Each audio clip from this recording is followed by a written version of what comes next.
پذیری بر عدد 2. میخوایم با هم دیگه یاد بگیریم چه اعدادی بر 2 بخش پذیرند.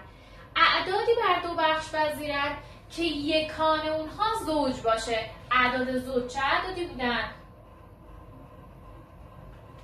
اعداد زوج 0 2 4 6 8 بودن.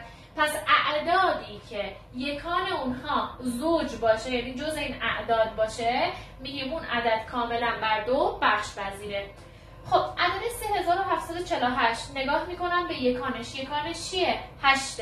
8 برای ما زوجه، پس میگیم کلا این عدد بر 2 بخش پذیره. عدد 2150 نگاه میکنیم به یکانش. یکانش 0. 0 هم جز اعداد زوجه، پس این عدد بر 2 بخش پذیره. عدد 3673 نگاه میکنم به یکانش. یکانش چه عددیه؟ 3. زوج نیست، پس این عدد بر 2 بخش پذیر نیست.